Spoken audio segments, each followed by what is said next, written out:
Instruction, golf news, equipment, travel, interviews, course profiles, and more. Your weekly fix of all things golf is about to begin. It's the Flagstick Podcast with your hosts, Jeff Potter and Scott McLeod. Yes, indeed. Welcome to the Flagstick Podcast, presented again this week by Golf PEI.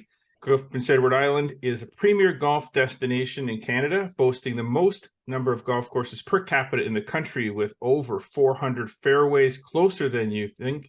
Top-tier accommodations, exquisite culinary experiences. It's the easiest golf vacation you will ever book.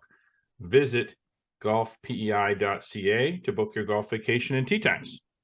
You got it. Scotty Mac. A Saturday recording. Something a little bit different. A little Saturday recording. It is a Saturday recording. Yeah. This is what happens. Stuff goes on, You bumps us. At the end of the day, you still get to listen to episode 30 of the Flagstick Podcast. So really doesn't matter when we record, does it?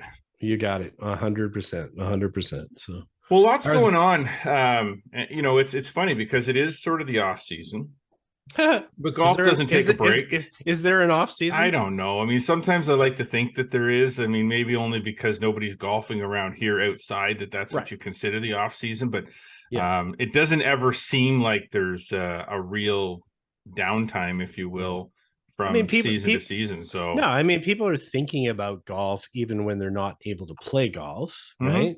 Whether they're going to go away or they're playing some indoor stuff or just talking about it on social media, watching it on TV. And obviously now with the the LPGA is back this week. Indeed it is. They'll have a break after this, but PGA Tour is back in earnest, Korn Ferry Tour is back in earnest, Champions Tour is back in earnest. So the cycle all starts again.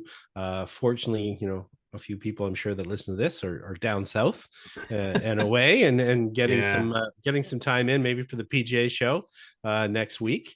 A few people that are heading down for that into rainy Orlando. It's rainy there today. But lots of emails and stuff asking about whether we're going to be down there or not for the PGA show. For sure. But sadly, we will not be. Though it's not sad in the sense that I'm missing going to Orlando. It's just a good vacation, golf vacation, work vacation, if you will, to go down and hang with that industry and with that group of people. There's always a lot of things going on during the course of the week, so it's kind of a fun thing. Even though it's a lot of work, it's a lot of energy that's expended during that week. It usually takes a good week or so to recover after going. Doesn't mean that what's going on down there is not being translated into flagstick.com. So whatever we're missing, you're not. I guarantee it. No, I guarantee that there are, even though a lot of product introductions have come out in the last little while, there are a stack more coming next week. I know already there's a lot of drafts on the backside at flagstick.com. Things that will be introduced a little bit more in timing with the PGA show going on. And in fact, it'll actually help us with our coverage. So being at home and behind the desk, I can get a lot of that stuff up there. Whereas, if you've got to mix in time in the show floor and all those meetings and then getting to other things that are happening afterwards, it's really difficult sometimes to get a lot of those things out right away until the week is over. So people can pay attention to the website and they'll see a lot of content coming up there. And if this were Sesame Street, boys and girls, the word would continue to be embargo. Yes, exactly. It is embargo season. Not spelling it for you, but embargo. That's the word of the day. Well, we got a great show again this week.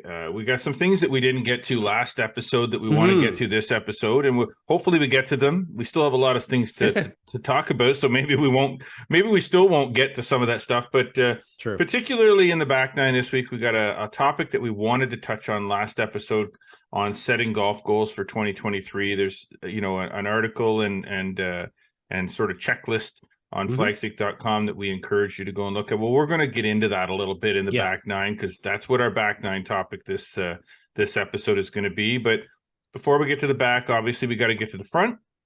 And we got some cool things to talk about in the front nine, which is brought to you by Metcalf Golf Club, a natural setting, a pleasant challenge. Golf season may be closer than you think, so don't wait to save on golf this season. Buy a membership, join a league, purchase some game packs, and be ready to hit the first tee. Visit metcalfgolf.com to shop now. All right, let's get into it, Scott. One of the things I guess that's somewhat really exciting for people is as the tours sort of return to the beginning of the seasons, the LPGA Tour has returned, and there's been some discussion around surrounding the things that we've posted on flagstick.com about Brooke Henderson and the new equipment deal that she's recently signed with TaylorMade Golf, which is made official this week. Right. So that's awesome, and she's putting those new sticks to good use. Obviously, this week down in Orlando, and leading. Yeah, it doesn't seem like the switch over from one equipment brand to another equipment brand has really hurt her at all, especially on the greens. I guess that's the part that I'm so impressed with right now, is that it's the consistency of how she's putting. I think you got to remember, or people have to remember, when a lot of these equipment changeovers take place, athletes do a lot of testing months in advance. I know Nelly Korda, for an example, who also signed with TaylorMade this week, was made official. She said she started testing in October. Now, it was a little harder for Brooke to do a lot of extensive testing later in the year because she was having some back issues and things, but she did a lot of testing. We also know, though, that Brooke is very transient with her putter choices. Tends to change around a fair bit. When she gets something new in the bag, she might have a little bit of run and have some confidence for a while, and we'll see if it wanes or sticks with her. But certainly she's putting very well. Got a center shafted putter that's in her bag that she really likes, and I think it was interesting. She mentioned the feel of it. She really liked the feel of it, which I haven't heard from her much when she's talking about the putters. So that was in her press conference after round 2. She mentioned she really liked the feel of it, and so far so good. As you mentioned, she goes from having a ball and glove deal with TaylorMade to obviously moving to a full bag. If people are not familiar, maybe do you want me to run that down? What's in her bag? You know what? Might as well, because some people won't know, and they won't know where to find that info. But why don't we just run down what actually is in Brooke's golf bag this week? So she's playing a Stealth 2 Plus 9-degree driver, a Stealth 2 Plus 15-degree 3-wood, a Stealth 2 Plus 19-degree 5-wood, a Stealth 2 22-degree rescue club, P790 irons in 5-2 pitching wedge, mill grind wedges, a 50, a 54, and a 60, and a Spider GT center shafted putter. So that's what's in her bag right now as far as starting, and I guess we'll know kind of when this podcast comes out, but we'll say that she's been leading. She's four shot lead at the point on Friday night when she So as of right now, she's back 9 as far as when this is recording on the third day, and she's got a 3-shot lead still right now with some other players closing. Like I said, the weather's a little wet in Orlando today. Going to get really wet this afternoon, so hopefully she gets the rest of that round in fairly quickly, because they might end up with some soggy issues that way. But as you said, it's not really affecting her. She's she's tested obviously the product. In the end, the player has the bigger effect. I mean, it's you know what they say. It's not always the equipment; it's the person using it. Exactly. The equipment, if it's fit properly and kind of feels right to you, can make a difference for your own game. But realistically, she should be able to play. She should be able to play decent golf with any decent type of golf equipment. She just happens to. Right now, the TaylorMade stuff is suiting her, and she's feeling comfortable with it, and she's playing well with it. So, good for her. And hopefully, by the time we get around to recording next week's episode, we're talking about a Brooke Henderson victory. A victory. Be our 13th, I think, her 13th victory. Yep. Pretty impressive stuff. Pretty impressive. It's kind of interesting to think about her as, at this point in her career, is she's going to be, most likely she's going to be a Hall of Fame, a Hall of Fame golfer. Like this is, this early. I mean, she's 25. Yeah, she's trending. So she needs, she obviously needs some more points and things. She's got 2 majors, under, already. The thing for her, she's just said for this year, she just wants to be in contention more. for wins. Yeah. This is the point now where, top tens, everybody goes on about top tens, but she knows as well as anyone that, there's a lot of backdoor top tens. And a top 10 is great, but it doesn't mean you're in contention in the tournament. And she wants to be in contention in the tournament. She's at the point in her career, and very few golfers can get to this. Professional golfers at that level can get to the point in their career where you really truly can focus on winning. Right. Financially, exactly. Brooke, I would think financially, she's been smart. She's got money. She's set. She has contracts. She's good. And she's going to be a good enough player for a long enough time that those contracts and those equipment deals and endorsements are not going away anytime soon. So she's at that point now where it's kind of like that Tiger Woods mentality, right? Or the money's got nothing to do with it. No. So cashing the big payday doesn't matter. It's now how many wins can I get? How many times can I put myself in a position on Sunday afternoon where I'm a few shots back of the lead or leading, and I'm in a place where I can win golf tournaments. And I don't need to worry about, okay, if I get aggressive and I miss a cut, who cares? I'm coming back next week and I still got millions in the bank. Like it's not a lot of them, especially on the LPGA Tour, because they're not playing for as much money as they do necessarily on the PGA Tour with the, ridiculous sponsorship deals and so on that they have. That being in that position is very rare. So and it's great. It's great to see. I mean, we talked a little bit last year about Rolex rankings, and they adjusted some things a little bit. So this is her 200th event in the Rolex ranking. She's only missed 14 cuts. Now, some of those are events that she played as an amateur before she turned pro, but so she's not going to do that much. But as she knows, she just wants to be in contention more and have that chance to win. Because as you say, that's kind of where the legacy is. And while it's great to win twice a year, which is, kind of been her trend, she's had a number of years where she's won twice in a year. She wants to win 3 times and 4 times. And, once she got that other taste of another major last year, now it's like, okay, US Open, that's a big purse now. It's all those other majors that, you want to focus your attention on. And for her, you're right. She can focus in and dial herself in on those victories and be focused on that. And that'll dictate her schedule as well, as we've mentioned before, how she's going to be a little bit more picky about her schedule and to make sure she's ready for each event, to be contending in each event, not just to show up and try to make a check. Really exactly. And and I know TaylorMade is obviously excited about that. David Abelese, the president CEO, has just mentioned, obviously, they're just excited to have her as part of the team now. They know what a tremendous athlete she is, and really for them, it's a smart decision with Nelly being number 2 in the world, Brooke being number 7, and Nelly is the biggest face as a top player, a player that's won the gold medal. So they've got North America sort of wrapped up with those. I was going to say players, they got the top Canadian and the top American. So it's and not only the players that are top in the game, but top from a fan perspective as well. Well liked. They sort of those golden girls.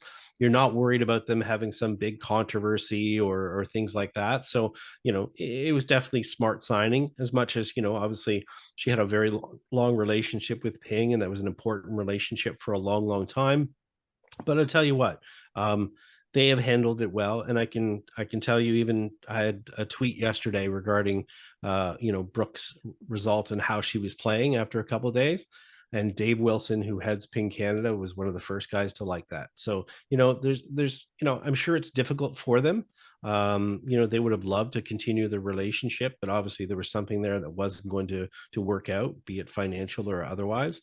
But, they're, as always, they're classy about it as far as how they're handling it. So, Dave, we've known Dave for quite a long time, and Dave is a very smart businessman. He understands. He understands how this works, because it's not his first rodeo. No. I mean, you've seen this happen. I've seen this happen with other players before. So, it happens. It happens at every level, on every tour. So, it is what it is, and good for Brooke.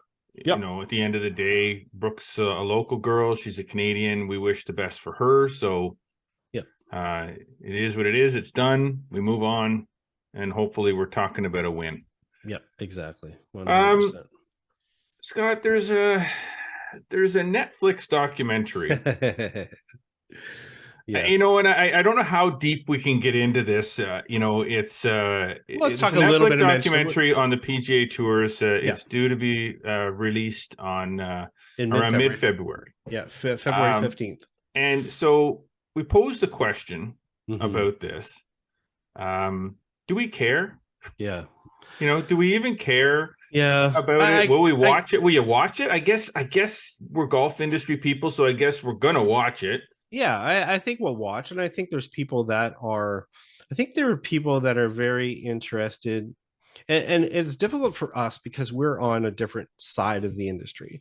But if you're a general golfer and you're not on the inside, you haven't been to events, you maybe don't see what happens at events and things like this. What the carrot here for this Netflix series is that this is an unencumbered look at what goes on behind the PGA Tour, which is what a lot of people want to see, right? But is it? I guess that's the big question I have. Like, how unencumbered it is very unencumbered. That was part of it. If you deal with or if you've seen a lot of the stuff, Chad Mum, who's one of the producers and stuff behind it, that was part of the whole deal when they went in there. And it's very much like the series they did for F1. That's a dangerous slope that you're skiing down, especially with everything that's going on right now. Well, with Live Golf and the PGA. You got to think that that's why the PGA Tour is agreeing to do this. Well, but at the same time, how much is it going to expose? Well, the thing is, it's what it exposes, though, is the fact they can't be too afraid of it. I don't think they are. I think the biggest thing, and what the players have said too, is it just allows people to see them as people and not golfers. So that's the biggest thing that it does provide. It's not about a forensic audit of what is happening in the office at the PGA Tour. I'm sure Netflix crew didn't go, hey, let's go sit with the bean counters and see where the money comes in, the money goes out. I don't really think it's about that. It's more about an entertainment project, right? They've got to provide some narratives, but it just so happened that obviously, with the Live things happening last year, that it obviously creates an extra dynamic because they did follow and deal with a lot of other players, like a Brooks Koepka is a big part of this. Ian Poulter, there's other players that are in there and their opinions of what's going on. So it was the perfect year for them to do it. But I think for the PGA Tour, the brand value as far as how it's raising it up and making some awareness to the fans is more important than maybe the risk, because I think they have to realize there's been a lot of criticism on the tour of keeping things hidden or keeping things under wraps or whatever, where this is saying you know what, all right, let's just open the doors and see what comes out of it. So I know I'm interested to see it, not from a gossip standpoint. I think it'll be neat for people that are not around players and stuff just to see what they're like more than anything. I mean, I'm gonna watch it. I mean, I'll be honest. I mean, I was pretty sucked into that F1 series. Right. The seasons. There was more than one season of that too. Drive to Survive. Sorry. Yeah, I was pretty sucked into that. But I will say that it was, as the seasons progressed, even with Drive to Survive, less and less of, I think they adjusted the model as it went on, because I think early on in year one, there was a lot that was exposed. I felt that as the last season that I watched, it wasn't. Did it feel become more scripted a little bit, maybe? Yes, or more, very much so. It really felt like it was pick and choose. It was going to the grocery store, and instead of buying a bag of apples, you're buying the apples individually, and that's what it felt like to me. So it kind of lost its luster with me. Yeah. So I'm expecting that this, with the PGA Tour, that this might be a little more open book right now. Yeah. But maybe if it goes beyond a single season, that maybe and it's supposed to. But it might alter a little bit as it goes on. I'm just curious to see what exactly is sort of presented there that's going to go. It's going to make you sit there and go, "Whoa, I didn't know that," or "Whoa, I didn't know that." I look at it this way. I think if you bring somebody to an event and they get to see the behind the scenes at a PGA Tour event, so say you bring them down and you get them to take them into the media room and you take them behind the ropes and whatever. The first time they see that, they're going to be like, "Wow, I didn't know this happened," and "Gee, that player's right there," and "Oh, I'm in the dining room seeing what. Oh, hey, they get to do this and they get to do that." Is that very exciting the second time around? Not Probably really. not.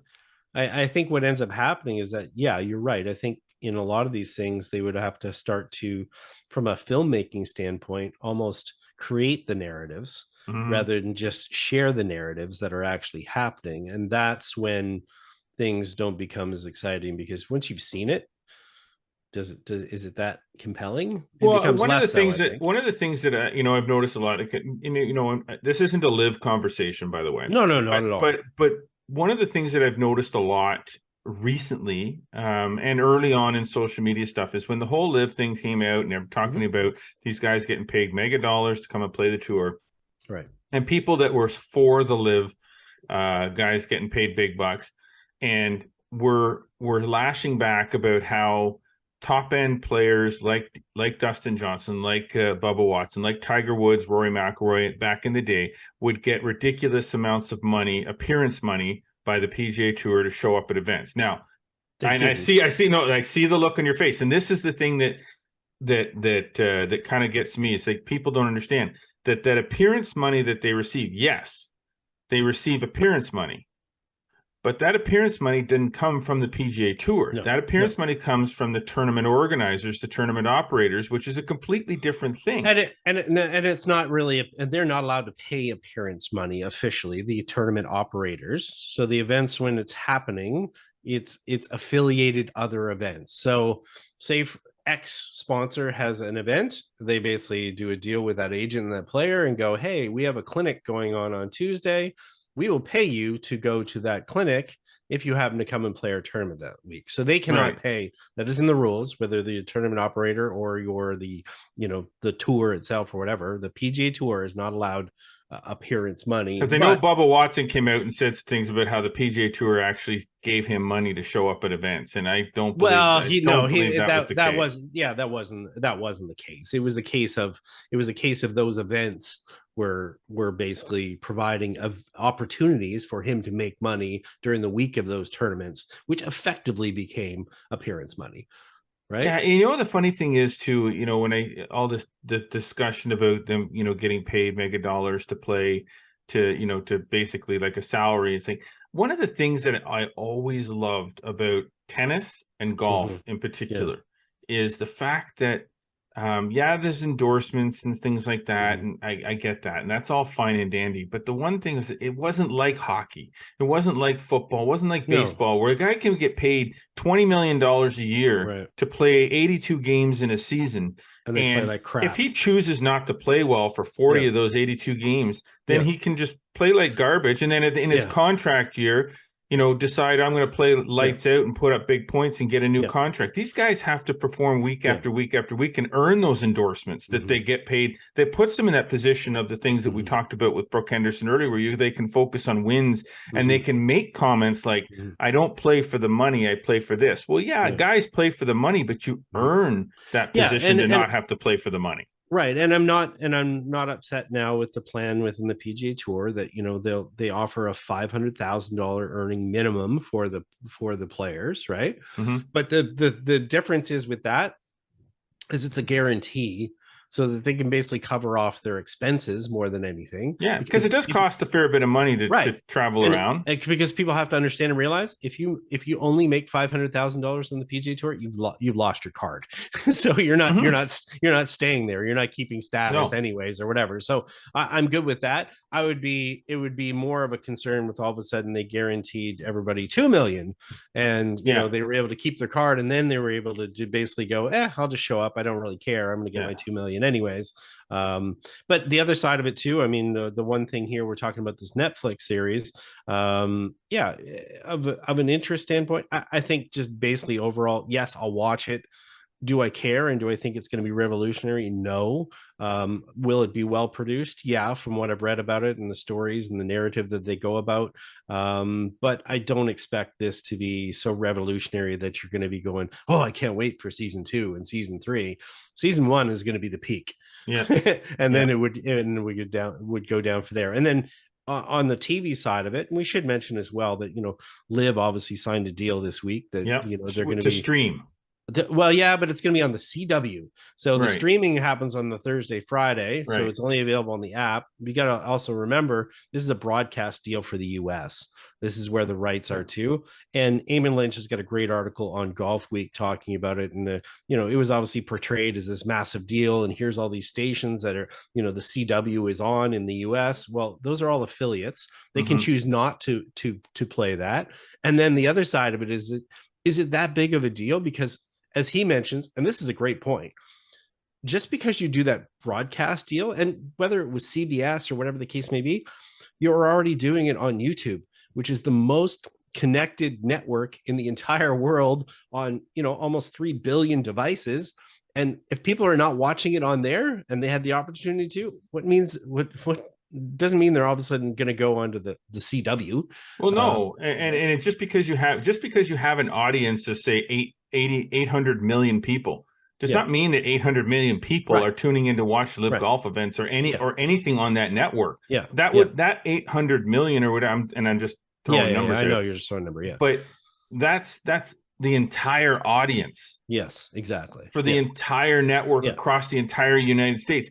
Yeah. That's not the audience for the live golf events. Just because it's there doesn't mean just because we have, right now, hundreds of thousands of people that have the ability to watch us on YouTube does not mean that hundreds of thousands of people are watching us. They are, but doesn't mean that they are. I mean, our audience is huge because we're great, but that's not the point. But I know exactly what you're saying. So, that blends into that. That's just a sidebar as far as that. But overall, just to kind of finish that up as far as that, the full swing, the series, I'll watch it.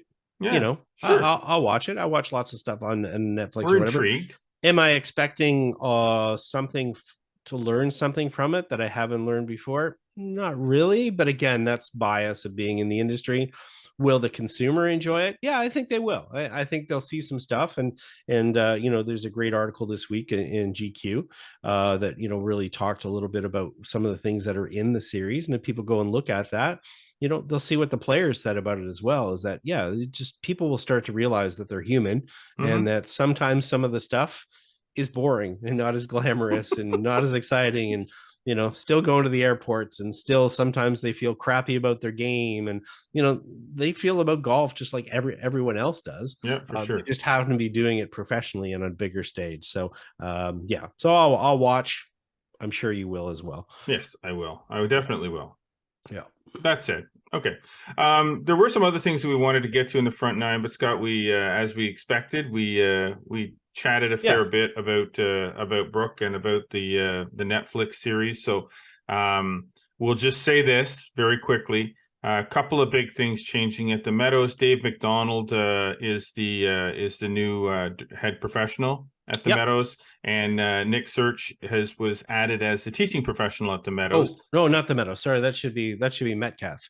Nick Sorry, Search is my mistake. And I should know that. See, this is read a script instead of saying what's in your head. Yes, Nick Search was added as a teaching professional at Metcalf Golf Club. They haven't had a teaching professional on site there. No. So this is kind of cool. I'm curious to see how they do it, because Metcalf doesn't have a driving range per se, but they do have a pretty big area where they can work on short game and things like that. Yeah, and do some on-course lessons. And they do have some hitting areas. So I'm curious to see how that all comes out. But Nick's a great guy. So good for them to have a teaching professional.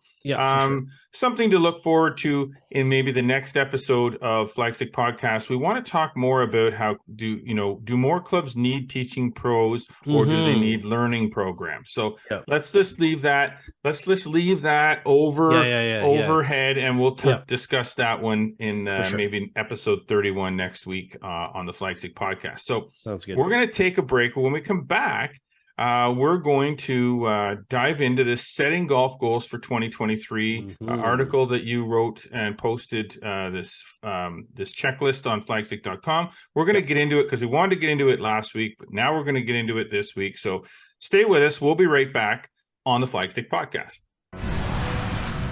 When you golf on Prince Edward Island, there are over 400 fairways closer than you can imagine.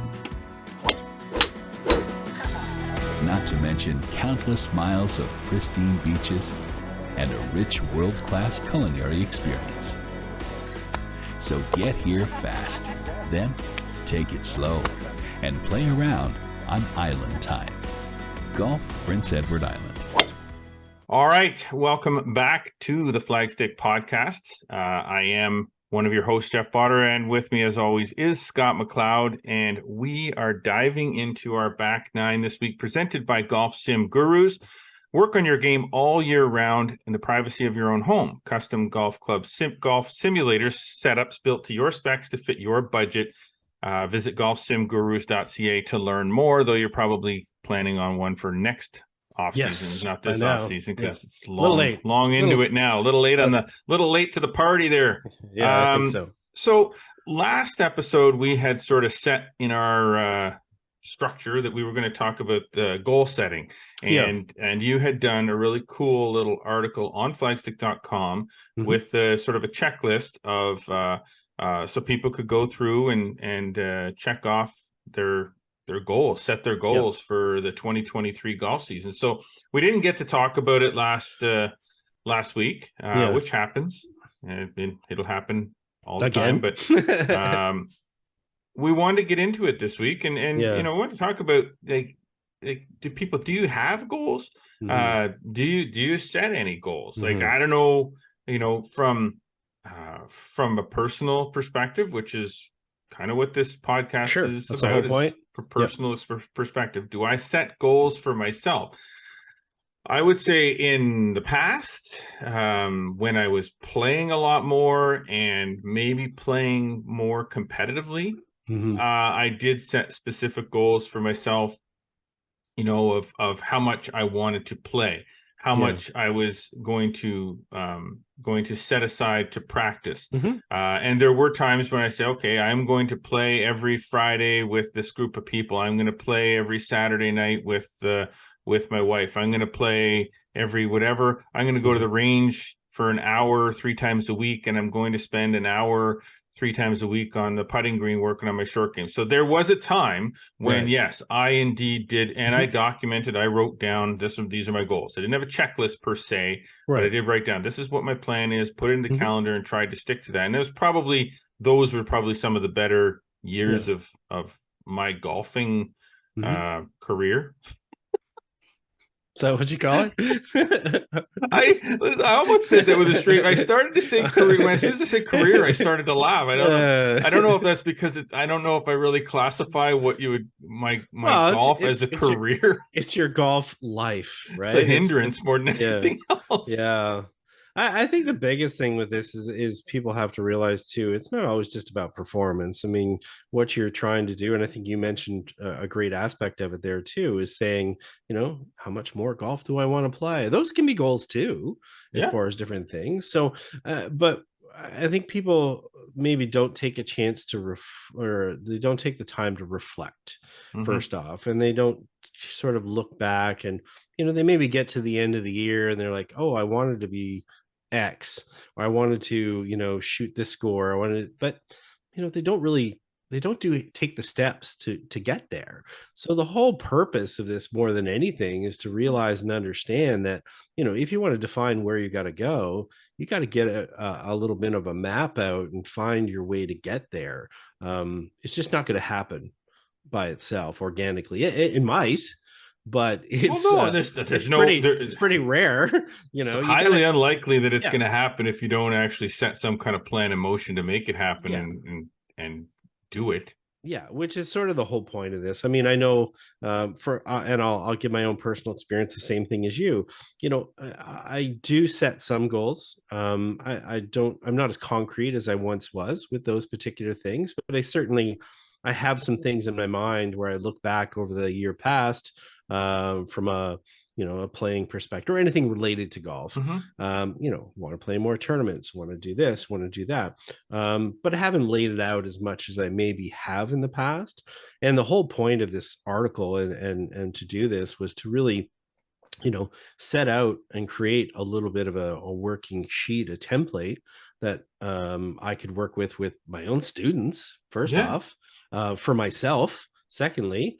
And I just figured, what, this would be good to share on flagstick.com and give people an opportunity for, to maybe have something better than just a sheet of paper and a pen and pencil to come out with some thoughts of how they're going to go forward. So I'd say the first thing before anything else is that when people are going to talk about goals is don't just set goals ahead of you. Take some time to reflect first and look back on, the year past and, think about what you did in the year past and take a fair assessment of that first before you actually set some goals, because there's not much point of, setting a goal to do something when you're already achieving it.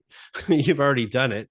It's really or if you haven't, if there's steps to get there, obviously you can't, if you have a goal to achieve this up here, but you haven't even gotten close to achieving this down here, and there's about 3 or 4 steps in between that to get there, you might want to work on the ones down below first. Well, you got to have objectives related to your goals. So, in looking back, one of the things I want people to do and as part of the sheet or whatever is, also recognize that you maybe did some good things in the year past and maybe you haven't even taken the time to recognize those. So, one of the questions is, first off is, what part of the golf journey stands out for you? So that would be, a big moment, a big milestone. Maybe there's something that really jumps out right away.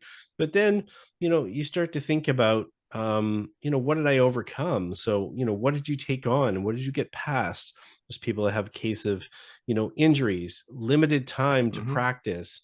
They have all sorts of different challenges. Maybe they ran into a situation where, man, I had the shanks for, 3 weeks or whatever. But how dare you say that on this show? But you got to look at that. But then you also have to recognize, where did you falter and what did you take from that? What did you learn from that? So, if I look back and how can you use that to move forward? So I'll look back at my own game and I'll sit there and go, yeah, you know what? I faltered a little bit on maybe my driving off the tee, or maybe I intended to work on a certain part of my golf swing and I didn't really put in the work that I really needed to. And, so what do I learn from that? Do I learn that maybe I need to create a better time in my schedule for that? Maybe I need to plan around that.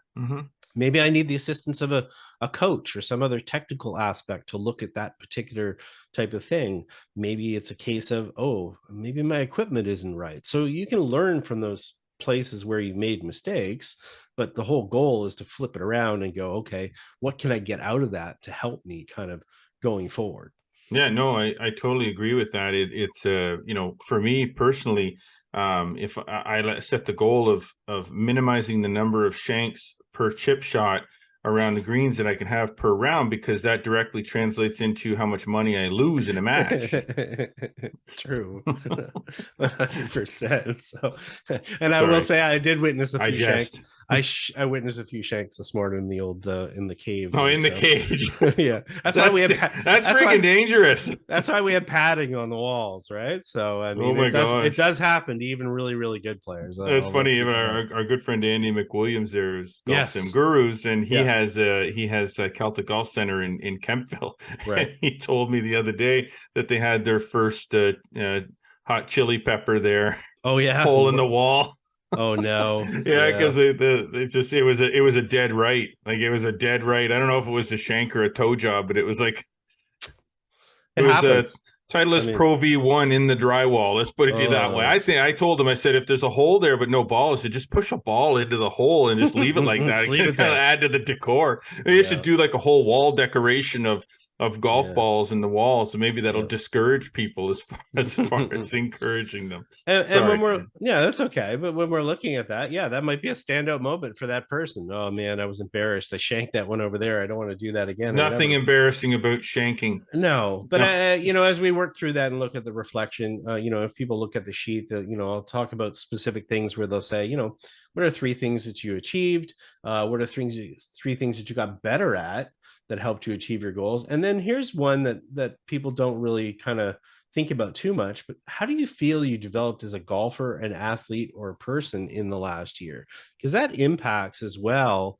Some people say, hey, I got more disciplined last year. I got better with my overall fitness. And I was, maybe I would just, I focused a little bit more on what I need to do. So knowing that it's not always tied to just score. And I think that's the thing when you say the word goal, everybody automatically thinks handicap and how many rounds they're going to shoot under par. But there are a lot more components to developing as a golfer that can lead to, a quality or better quality golf experience that are not necessarily related to just score, right? So that should be important, an important part of your reflection when you look back or anything. Well, you want to be, I mean, sometimes golf goals can like you said, they can revolve around more than just the game, the playing and the scoring and the actual technical side of the golf swing. They can revolve around you as an individual on the golf course, your attitude on the golf course, how you're perceived amongst your playing partners. And I will say this, a lot of what we go through is personal experience, right? So for me, I am a very, and you've played a lot of golf with me. I am a very low key, don't give a crap. I'll try any shot 100 times, even if I know it's the worst shot. I don't get angry. Even if I try to talk you out of it. But... Exactly. I don't get angry when I hit bad shots. I don't throw clubs. I don't slam clubs. Like, it's just not my thing. Like, I just don't care. I guess that's the point. When I play, I don't care what I shoot. I just want to play and enjoy myself. And that's where my game has gone. I used to play, my youngest son is a good golfer. And, something really clicked with him this season golfing. And he was probably, like, aside from playing with you and Derek and Jenny that time, the most enjoyable rounds of golf that I played all year were with him. His attitude changed, and he went into the season with the attitude that, whatever, he said, I'm taking your attitude on this. He says, I'm not going to be a professional. I'm good at the game. I'm just going to play. Whatever happens, happens. And man, we had some of the most fun 9-hole rounds of golf across the street at Metcalf that we were hitting. So sometimes we hit more than one ball off the tee. We didn't care. It wasn't about the handicap. It wasn't about what number was going into the computer at the end of the round. It was just like, well, that can be part of your shot. But that can be part of your goals, is to have a better experience and change your relationship with the game, so that it's not all about one thing or another, and it can make it that much better for you. And I mean, and for everybody else around you. Yeah, exactly. And that's why I guess that's my point, is that it's not always just about your game. Right. It's about how your game and the way you carry yourself. And I still play golf now with people that they're so focused on their game. It drives me absolutely nuts when they're concerned about every bad shot they hit. It's like, dude, relax. Okay, I've seen your game. There's when we finish, there is nobody standing at the end of the day with a press conference and a big check with your name on it ever. So just relax and just enjoy playing, because this can be so much fun if you let it. The old, you're not good enough to be mad. To get mad, right? I mean, I'm not saying that bad golfers can't get better and become good competitive golfers, but realistically, if you're not somewhat already good and talented, you're not going to be PGA Tour, check quality golfer guy here or girl. You're just going to be a good golfer down the road. Everybody can improve. So have that, like, maybe that's your goal. I just want to get better every year at it. I don't and chill out on the golf course, man. Like, make that that should be your number one goal. Chill out on the golf course. Chill out. Well, that's the last piece of thing for the reflection aspect of it is, Chill out. No, if you give advice to yourself, what would you say to the golfer that you were at the start of last season? Chill out. That could be it, right? That could be different for every person, but it's like, again, that's just getting you to think differently about your game and not sit there. That piece of advice be, hey, worry less about, your score. Yeah. I mean, I love these last 3 points that you had on this checklist. I love these last 3 points. How do you picture yourself as a golfer at the end of the coming year? Right. Exactly. I love that. How do that's a you vision? pitch? That's a vision statement, right? Yeah, it's got nothing to do with your putting ability. No, totally. That's how do you picture yourself as a golfer at the end of the coming year? Yeah. Pretty simple. What are some other ways that you plan to educate yourself more as a golfer in the year ahead? So this is interesting because it's not necessarily about your swing or your putting ability, but educating yourself as a golfer, watch the Netflix documentary, the PGA Tour, many things. Yeah. You're educating yourself about the game, the sport, not necessarily the swing.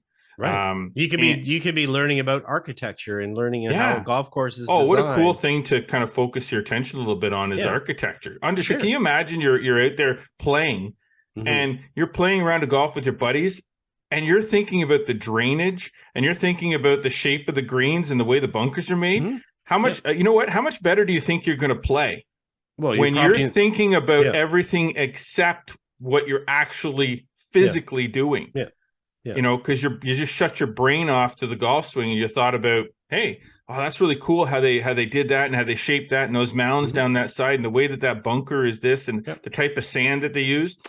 I love that. That's the thing. The game is so it's so massive as far as there's so many different aspects to it, and that becomes part of it. So it's to get people from being so narrow in their focus and start to realize that there's a lot of other different aspects to it. So, like you said, picturing yourself at the end of the year.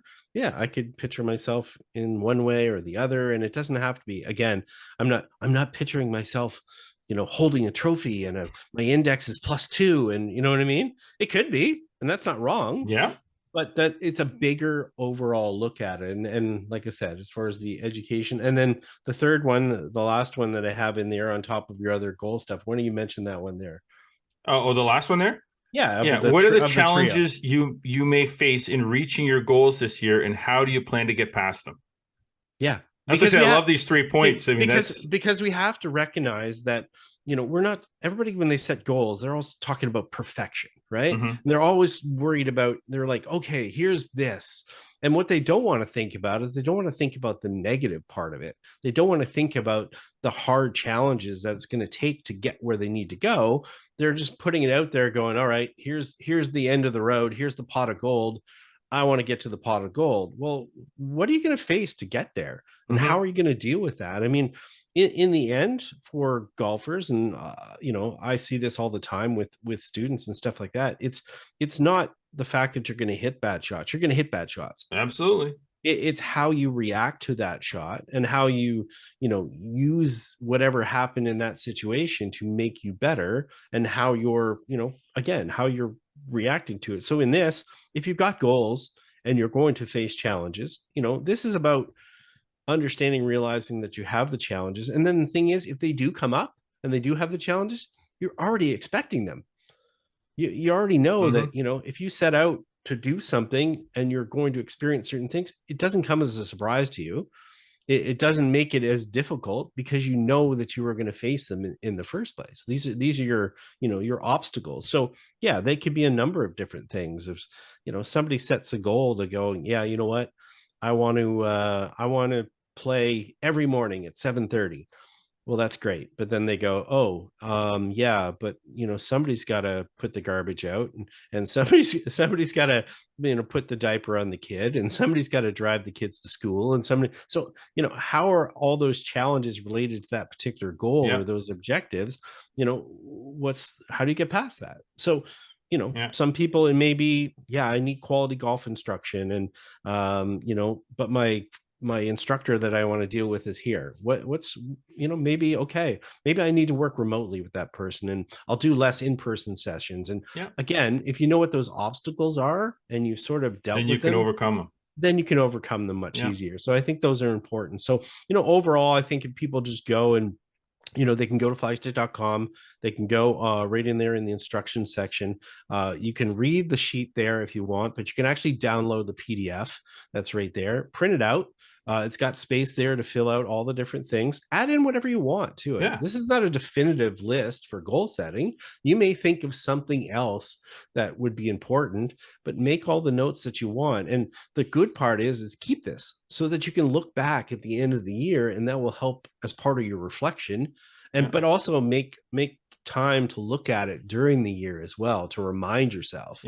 And to look at, maybe you've got objectives related to some of the goals, and you're like, okay, I want to be this, but in order to do that, here's my 5 objectives that I'm going to have to get past. Okay, those become your checklist. Those have become the things you knock off and go, okay, I've got to do this and this and this and this, and if I do that, I will get to the goal. But unless you look back and you measure yourself, you're just going to get to the end of the next year and go, oh, I didn't get there. I'm going to have to reset that goal again. So, take the time to look back at what you said you were going to do, and reference that just as a reminder. And, hopefully people enjoy this and make use of it for sure. And if they have any questions or anything about it, they certainly can reach out to us for sure. Yeah, absolutely. It's funny, we're in Canada, so it's not uncommon for hockey talk to blend into golf. For sure. Something that I can relate more to, even though, yes, I'm the publisher and founder of Flagstick and everything, I can relate a lot more sometimes to when it comes to instruction with students with hockey, because of the fact that I've been teaching and working with kids for years. It's interesting, this whole goal setting. I sat down with a couple. There was a couple of kids from a group that I was instructing that are Rep B players. Rep B being, as far as hockey in this area in Eastern Ontario, we have Rep B, we have AA, we have AAA. Right. And they're Rep B players. They're really good players, but they're not on AA or AAA teams. And I sat down with the kids in the dressing room after one of the sessions, and I said, we're into the season now. What are your goals, for next year, guys? And these are 13, 14-year-old kids. So what are your goals for next year? And they're both look at me and say, we want to make AAA next year. We want to make AAA. That's the goal. So I said, great. I said, great. Awesome. I said, how are we getting that's awesome. I said, just a question. I said, you're playing Rep B. I said, did you try out for AAA this year? Yeah, I didn't make it. Okay. Did you try it for AA? Yeah, I didn't make it. Okay. So you then tried it for Rep B and you're playing Rep B. Yeah. And what about AA? I said, what is there anything wrong with AA? And well, no, if we want to get here, we got to play AAA. I said, do you? I said, have you really looked into it? Do you need to play AAA to get there? You're 14 years old. You're going to play, you can play junior hockey until you're 21. Right. So you have 7 years of hockey before you get to, that's your goal. You want to get to the OHL, or you want to get to NCAA. You've got 7 years to get there. Do you in fact have to play AAA right next year? Yeah. Could you, and I'm just saying, realistically, could you say, I'm going to try out for AAA because that's a good experience for me, but my goal is that I want to go from Rep B, I want to get to AA.